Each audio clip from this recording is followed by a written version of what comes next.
मुंशी प्रेमचंद जी की कहानी निर्वासन। परशुराम ने मर्यादा से कड़ी आवाज में कहा, दहलीज में रुक जाओ। मर्यादा ने पूछा, ऐसा क्या हो गया कि मुझे दहलीज में रुकने के लिए कह रहे हो? मुझे छूत लग गया है क्या? तुम्हें घर के अंदर आने से पहले यह बताना होगा कि इतने दिनों से कहाँ और किसके साथ थी, अब यहाँ कैसे और किसके साथ आई हो? परशुराम ने पूछा। मर्यादा बोली, इन बातों को पूछने का बाद में समय नहीं मिलेगा क्या? परशुराम कहने लगे, नहीं, तुम्हें अभी जवाब देना होगा। हम दोनों साथ में ही नदी से बाहर निकले थे। तुम मेरे पीछे चल रही थी, लेकिन अचानक कहाँ चली गई थी?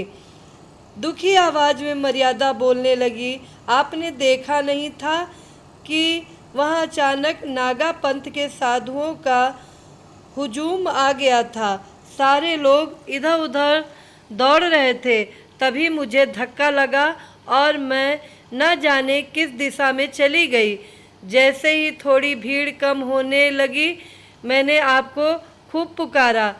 अच्छा, तब क्या हुआ? परशुराम ने पूछा। आप कहीं भी नहीं दिखे तो मैं रोने लग गई। संध्या तक वहीं बैठी, फिर एक लड़के ने आकर मुझसे पूछा कि तुम खो गई हो।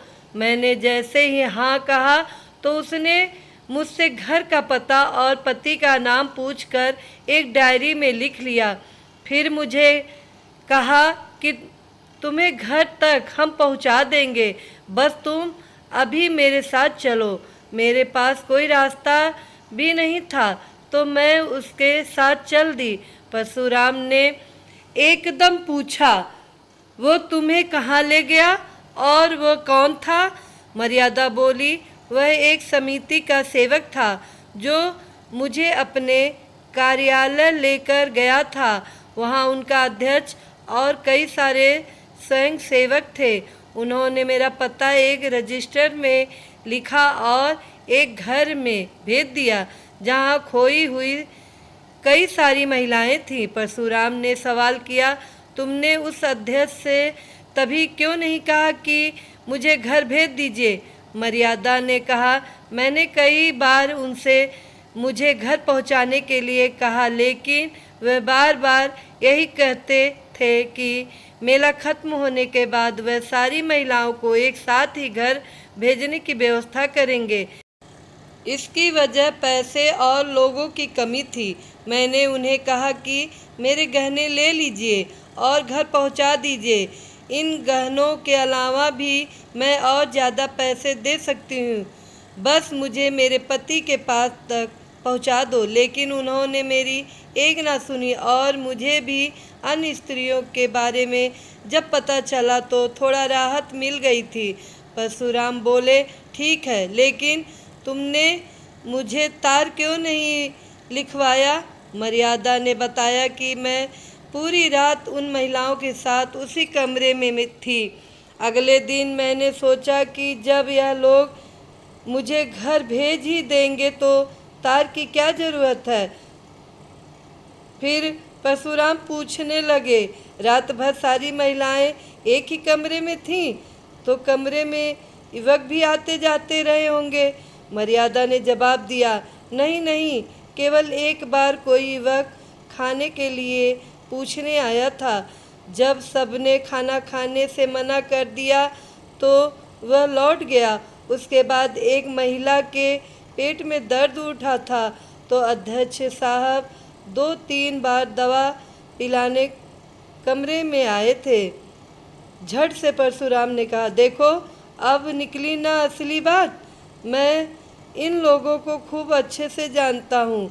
मर्यादा नाराज होते हुए बोलती है, आप किसी सज्जन व्यक्ति पर ऐसे आरोप नहीं लगा सकते।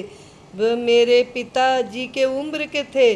दूसरा, उनकी आंखें हमेशा नीचे रहती थी। परशुराम बोले, हाँ, वहाँ के सारे आदमी देवता थे।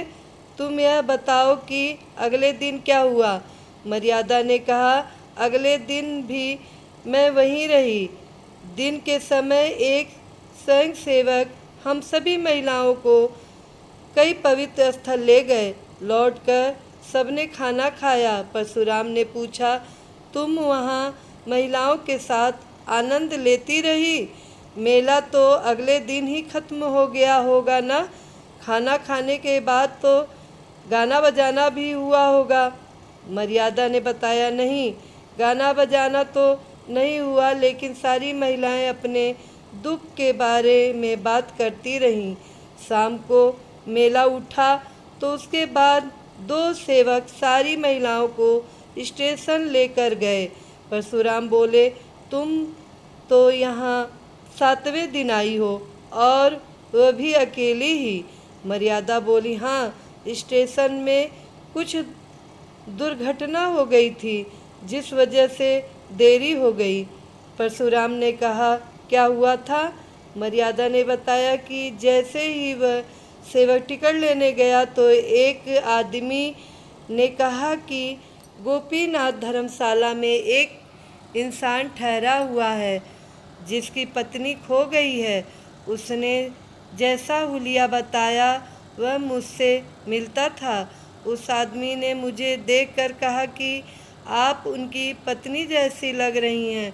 मैंने उससे पूछा कि क्या तुम बाबूजी को पहचानते हो? उसने जवाब दिया, मैं उनको नहीं जानता, तो आपको क्यों खोजता? आपका बच्चा काफ़ी रो रहा है। तब सारी औरतों ने कहा कि चली जाओ, तुम्हारे पति परेशान हो रहे होंगे। उन स्वयं सेवकों ने उस व्यक्ति से 2-3 बातें पूछकर मुझे उसके साथ भेज दिया। दिल खुश था कि अब अपने परिवार से मिलूंगी, लेकिन मेरा भाग्य ऐसा कि मैं किसी गलत इंसान के हाथ पड़ गई। परशुराम ने हैरान होकर पूछा कि आखिर कौन था वो जिसके साथ तुम चली गई? मर्यादा ने कहा कि मुझे लगा कि वह कोई दलाल ही रहा होगा। परशुराम ने सवाल किया कि तुमको इतना होश नहीं हुआ कि उसे कह दूं कि बाबूजी को यहीं भेज दो? मर्यादा ने तुरंत बोली, मेरी बुद्धि काम ही नहीं कर रही थी। अब तुम फिजूल की बातें मत करो और यह बताओ कि वह आदमी तुम्हें कहाँ ले गया? परशुराम बोले, मर्यादा, मुझे लज्जा आती है, क्या बताऊँ आपको? परशुराम, तुम्हें तो यहाँ आने पर और भी लज्जा आनी चाहिए। मर्यादा बोलने लगी, देखिए, मुझे किसी ने छुआ तक नहीं, भगवान की कसम खाकर कहती हूँ। परशुराम ने पूछा कि क्या तुम उसका चेहरा कैसा था बता सकती हो? मर्यादा ने बताया, वह छोटे कद का गहरे रंग का आदमी था, लंबा सा कुर्ता पहना हुआ और गले में ताबीज भी थी। परशुराम ने कहा, अरे, वह तो धर्मशाला में झाड़ू देने वाला था। मैंने उसको तुम्हारे खोने की जानकारी दी थी। उसने इस बात का इस तरह से फ़ायदा उठाया? मर्यादा बोली कि वह तो ब्राह्मण जैसा लग रहा था। परशुराम कहने लगे, नहीं नहीं, वह मेहतर यानी झाड़ू देने वाला ही था। वह तुमको अपने घर लेकर गया था। मर्यादा ने बताया कि उसने पहले मुझे एक टांगे पर बैठने को कहा और फिर एक तंग गली से किसी मकान में ले गया। उसने फिर कहा कि तुम्हारे बाबूजी यहीं आएंगे। फिर मुझे लगा कि उसने मुझे झांसा दिया है। कुछ देर बाद एक बुढ़िया आई और मुझे लालच देने लगी। पूरी रात मैं रोती ही रही।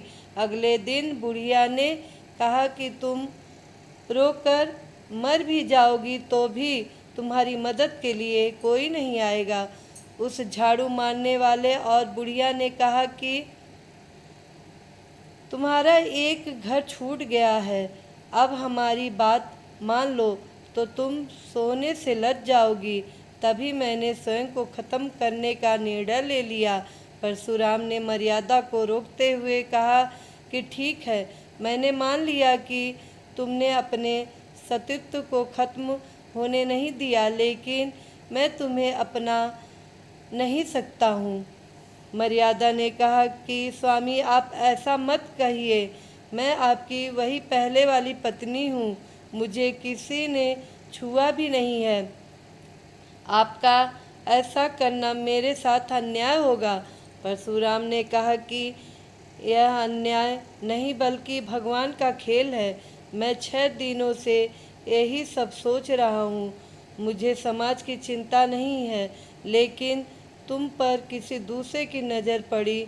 अब मैं तुम्हें कैसे अपनी पत्नी के भाव से देखूंगा। मर्यादा बोलने लगी, क्या आपको मेरी स्थिति पर दया बिल्कुल भी नहीं आती है? परशुराम ने कहा, घृणा के स्थान पर दया बिल्कुल भी नहीं आ सकती है। मैं जीवन भर के लिए तुम्हारा खर्चा उठाऊंगा, लेकिन अब तुम्हें अपने साथ नहीं रख सकता हूँ। किसी गैर पुरुष के साथ एक क्षण रहने से भी पतिव्रत पूरी तरह नष्ट हो जाता है। मर्यादा ने पूछा, तुम्हारी यही इच्छा है कि मैं यहाँ से हमेशा के लिए चली जाऊँ?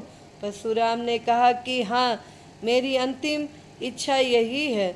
मर्यादा बोली, ठीक है फिर, लेकिन क्या तुम मुझे वासुदेव को अपने संग ले जाने दोगे? परशुराम बोल पड़े, बिल्कुल नहीं, वह मेरा बेटा है। मर्यादा ने पूछा, क्या मैं उसे आखिरी बार देख सकती हूँ? अपने बेटे को प्यार कर सकती हूँ? परशुराम ने जवाब दिया, मेरा मन तो नहीं है, लेकिन तुम्हें मन हो तो दूर ही से देख लो। मर्यादा ने कहा, ठीक है, अब जाने दो। सोच लूँगी कि मेरा कोई बेटा ही नहीं था और मैं विधवा हूँ। आज से भाग्य मुझे जहाँ ले जाएगा मैं वहीं जाऊँगी।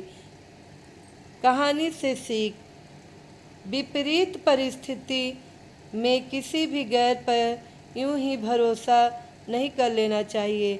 अपनी आँख और कान के साथ ही बुद्धि का भी उपयोग करना चाहिए। मित्रों, आप सबको कहानी पसंद आई हो तो लाइक कीजिएगा, कमेंट कीजिएगा, ज़्यादा से ज़्यादा शेयर कीजिएगा और हमारे चैनल को सब्सक्राइब कीजिएगा। धन्यवाद।